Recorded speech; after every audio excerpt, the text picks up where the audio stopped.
ព្រះអន្តមនីអពុទ្ធប្រសូតនៅថ្ងៃសៅរ៍1200ខែកត្តិកឆ្នាំខាលចត្វាស័កពុទ្ធសករាជ2482ត្រូវនៅថ្ងៃទី19ខែវិច្ឆិកាគ្រិស្តសករាជ1938ស្ថិតនៅភូមិត្រពាំងទួលភូមិចំបក់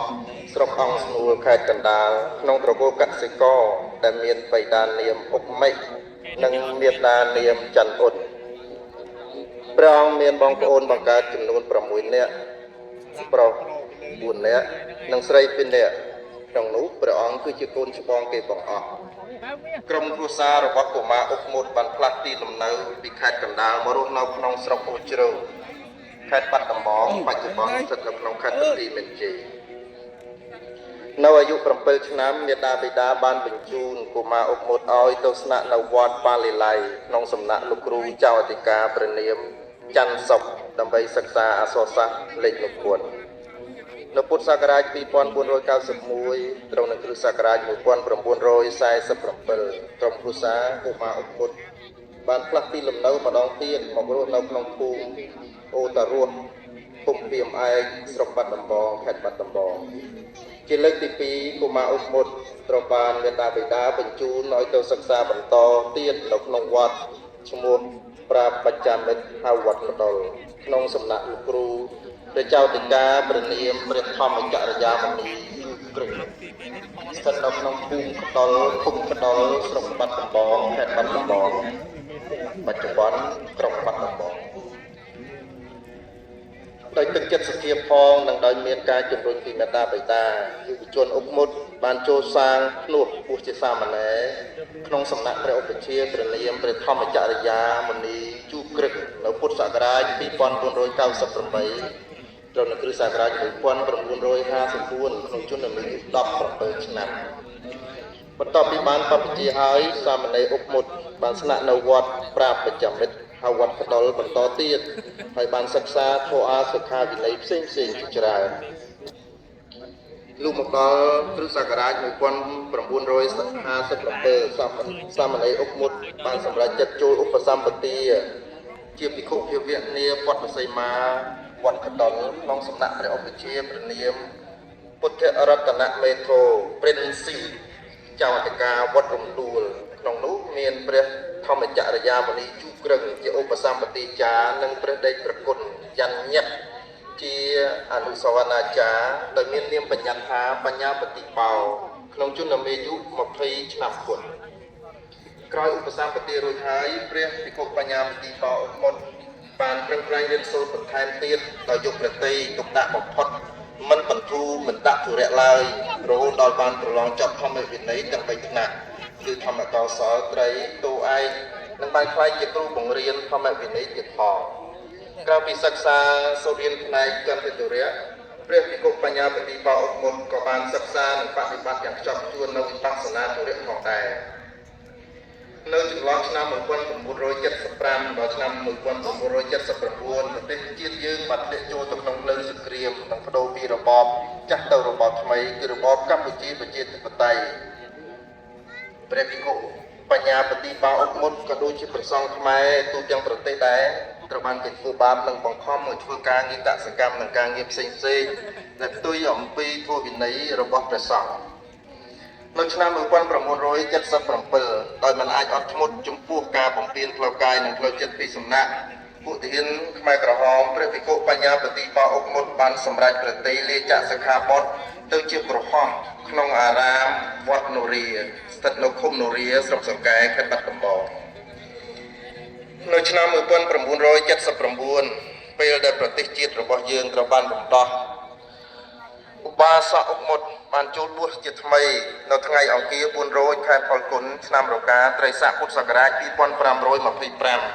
ត្រូវនៅថ្ងៃទី24ខែមីនាគ្រិស្តសករាជ1981នាវត្តសីមាវត្តកំណាឡោនៅទីក្រុងភ្នំពេញពិធីឧបសម្បទានេះមានព្រះគ្រូឧបេខាសម្ពុជង្គោទេពវង្សព្រះវិន័យធម៌ជាព្រះឧបជានិងមានព្រះគ្រូព្រះសង្ឃថេរោអ៊ុំសុំជាព្រះឧបសម្បទាចារ្យនិងព្រះគ្រូបសតិសម្ពុជង្គោនួនង៉ែជា អនុសវណ្ណាចារ្យដោយទទួលបាននាមបញ្ញត្តិថាបញ្ញាបតិបោនៅឆ្នាំ1983ព្រះអង្គបានទទួលភារកិច្ចជាការកសង្ខេបបាត់ដំបងគ្រប់គ្រងស្រុកអូជ្រៅស្រុកប្រណេតព្រះនិងស្រុកបៃលិនឆ្នាំ1987ព្រះអង្គត្រូវបានបោះឆ្នោតជាប់ជាចៅអធិការវត្តគោកខ្នុកឆ្នាំ1991ព្រះអង្គទទួលបានពុទ្ធបរិស័ទនិងថ្នាក់ដឹកនាំខេត្តអរតនីឲ្យមកគង់នៅក្នុងវត្តពោធិ៍វាលដោយទទួលភារកិច្ចជាចៅអធិការឆ្នាំ1995ត្រូវបានតែងតាំងជាព្រះគ្រូពុទ្ធរស្មីអនុគុណស្រុកស្វាយបោឆ្នាំ2001ត្រូវបានតែងតាំងជាព្រះសង្ឃកិច្ចកោសលព្រះមេគុណខេត្តបាត់ដំបងនៅឆ្នាំ2000សំទោសនៅឆ្នាំ2002ត្រូវបានប្រកាសតែងតាំងជាព្រះសង្ឃកិច្ចកោសលមុខមុតនាយកពុទ្ធកវិទ្យាល័យធូមដោយក្រសួងធម្មការនិងសាសនាឆ្នាំ2003ព្រះករុណាព្រះបាទសម្ដេចព្រះនរោត្តមសីហនុបានសពរាជហឫទ័យទ្រង់តែងតាំងព្រះអង្គជាព្រះវិសុទ្ធិវង្សរាជាគណៈថ្នាក់កិត្តិយសនិងជាទីប្រឹក្សាផ្ទាល់សម្ដេចព្រះអគ្គមហាសង្ឃរាជាធិបតីទេពវង្សសម្ដេចព្រះមហាសង្ឃរាជនៃព្រះរាជាណាចក្រកម្ពុជាឆ្នាំ2006ព្រះអង្គត្រូវបានតែងតាំងជាព្រះប្រធានកិត្តិយសនៃពុទ្ធិកសមាគមកម្ពុជារដ្ឋសាខាខេត្តបាត់ដំបងឆ្នាំ2008ព្រះអង្គបានទទួលព្រះរាជប្រកាសតែងតាំងជាឧបរាជាប្រចាំខេត្តបាត់ដំបងឆ្នាំ2010ព្រះអង្គទទួលឲ្យគ្រឿងឥស្សរិយយសមនីសរផនថ្នាក់ទឹកបណ្ឌិតតាមរយៈព្រះរាជក្រឹត្យលេខនសរកត0822 1063ចុះថ្ងៃប្រហោះ200ខែអាសត់ឆ្នាំខាលចត្វាស័កពុទ្ធសករាជ2566គ្រិស្តសករាជ2022ដោយប្រកាសណាព្រះបាទសម្ដេចព្រះបរមនាថនរោត្តមសីហមុនីព្រះមហាក្សត្រនៃព្រះរាជាណាចក្រកម្ពុជាទ្រង់សពព្រះរាជហឫទ័យប្រោះព្រះរាជទានគ្រឿងឥស្សរិយយសជាទុបកាស្នាព្រះហស្ថរបស់ព្រះអង្គនៅក្នុងសាសនាព្រះអន្ទមនីអុកមុតព្រះអង្គបានដឹកនាំរៀបចំនិងជួសជុលសេនាសនៈតាមវត្តអារាមនានាដែលរងការខូចខាតពីសង្គ្រាមឲ្យមានសណ្ដាប់ធ្នាប់និងសោភ័ណភាពស្អាតឡើងវិញលើសពីនេះព្រះអង្គបានបន្តដឹកនាំកសាងសាលារៀនកសាងស្តុកអនុស្សាវរីយ៍និងចូលរួមគ្រប់សកម្មភាពមនុស្សធម៌ជាពិសេសសម្ដែងធម៌អប់រំចិត្តដើម្បីជួយដល់សុខុមាលភាពសាធារណៈព្រះអង្គបានយកប្រតិទុកដាក់យ៉ាងខ្លាំងចំពោះវិស័យពុទ្ធកសិក្សាធ្វើឲ្យព្រះសង្ឃជាច្រើនអង្គទទួលបានឱកាសសិក្សារៀនសូត្រហើយបានក្លាយជាអ្នកចំណេញគ្រប់ព្រះអង្គក្នុងលោកនេះគ្រប់វត្ថុទាំងអស់ស្ថិតនៅក្រោមច្បាប់ធម្មជាតិគឺអនិច្ចំទុក្ខអនត្តាមិនអាចគេចផុតពីការប្រែប្រួលនិងការគ្រប់គ្រងបានឡើយព្រះអន្តមនីអុកមុតក៏ដូចជាសត្វលោកទូទៅដែរទោះបីព្រះអង្គមានប្រតិនិងមានគុណធម៌ល្អយ៉ាងណាក៏ដោយក៏មិនអាចគេចអំពីច្បាប់ធម្មជាតិនេះបានដែរស្ថិតក្នុងវេជរាព្រះជន្មភាសាច្រើនព្រះអង្គឧស្សាហ៍មានអភិធនិងឧស្សាហ៍ជួលមន្ទីរពេទ្យព្យាបាលជារឿយៗនៅក្នុងដំណាក់កាលចុងក្រោយនេះពិតរបស់ព្រះអង្គនៅក្នុងអំឡុងពេលព្យាបាលចុងក្រោយនេះអភិធរបស់ព្រះអង្គមានសភាពធ្ងន់ធ្ងរពីមួយថ្ងៃឡើងទៅមួយថ្ងៃជាលំដាប់រហូតគ្រូពេទ្យបានជម្រាបប្រាប់ថាមិនអាចបន្តព្យាបាលទៀតបានឡើយក្រុមការពិគ្រោះយ៉ាងម៉ត់ចត់ជាមួយនឹងសិស្សគុណក៏បាននិមន្តព្រះអង្គត្រឡប់មកវត្តពោធិ៍វាលវិញដើម្បីឲ្យព្រះអង្គនិងពុទ្ធបរិស័ទទាំងឡាយមានឱកាសថ្វាយបង្គំសួរសុខទុក្ខនិងស្វាធ្យាយពីធម៌ប្រកេនជាកតិនៅក្នុងនាទីចុងក្រោយនៃដំណើរជីវិតរបស់ព្រះអង្គទោះជាមានការបំពេញកិច្ចខំមានគ្រោះពីព្រះសង្ឃនិងសាធុជនទាំងឡាយយ៉ាងណាក៏សភាពនៃអភិធនៅតែធ្ងន់ធ្ងរឡើងជាលំដាប់ទីបំផុតមច្ចុរាជក៏បានឆក់យកជីវិតទេន្ទ្រីរបស់ព្រះអង្គទៅយ៉ាងស្ងាត់ស្ងៀមក្រោមប្រស័យភ្លេងសក្តិគុណទាំងឡាយខ្ញុំសម្លេងធម៌កវតាជាការជួបដំណើរចុងក្រោយនៅថ្ងៃទី19ខែកក្កដាឆ្នាំ2025នៅវេលាម៉ោង19នាទីរសៀលក្នុងជន្មាយុ88ព្រះវស្សាអង្គពិធីទាំងមូលជាទីស្រឡាញ់ថ្ងៃនេះគឺជាទិវាចុងក្រោយនៃបុណ្យបូជាព្រះសង្ឃព្រះអន្តមនីអុកមុតរាជាគណៈថ្នាក់កិត្តិយសនិងជាព្រះមេគុណខេត្តបាត់ដំបងតែមន្ត្រីសង្ឃមន្ត្រីរាជការពុទ្ធបរិស័ទនិងសិស្សគុណទាំងឡាយបានរៀបចំឡើងនូវស្មារតីសាមគ្គីភាព ឲ្យសមទៅនឹងព្រះកិត្តិយសនិងគុណធម៌ដ៏ខ្ពង់ខ្ពស់របស់ព្រះអង្គការខិតខំប្រឹងប្រែងទាំងអស់ដែលសិស្សគុណនិងពុទ្ធបរិស័ទមន្ត្រីរាជការ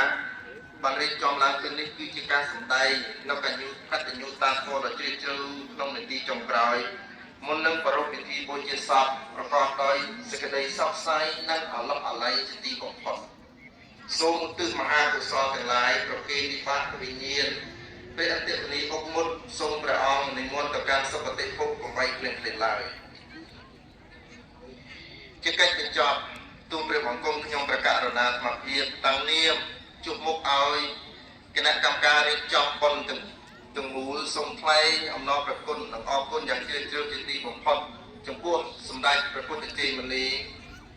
បណ្ឌិតខឹមសនសម្ដេចសង្ឃនាយករងទី3សម្ដេចគ្រប់ព្រះអង្គរាជាគណៈព្រះថេរានុថេរៈគ្រប់ព្រះអង្គនិងសូមថ្លែងអំណរអរគុណយ៉ាងជ្រាលជ្រៅជាទីបំផុតចំពោះសម្ដេចកលាហោមនិងលោកជំទាវអស់លោកមន្ត្រីរាជការគ្រប់ជាន់ថ្នាក់ទាំងអស់ដែលបាននិមន្តនិងអញ្ជើញចូលរួមនិងឧបត្ថម្ភគ្រប់គ្រងពិធីបុណ្យបូជាប្រសពនេះតាំងពីចាប់ផ្ដើមរហូតដល់ទីបញ្ចប់ប្រកបដោយស្មារតីកតញ្ញូតាធម៌និងសទ្ធាជ្រះថ្លាដល់ប្រៃលេសូមប្រគេនពរនិងជូនពរអង្គពិធីទាំងមូល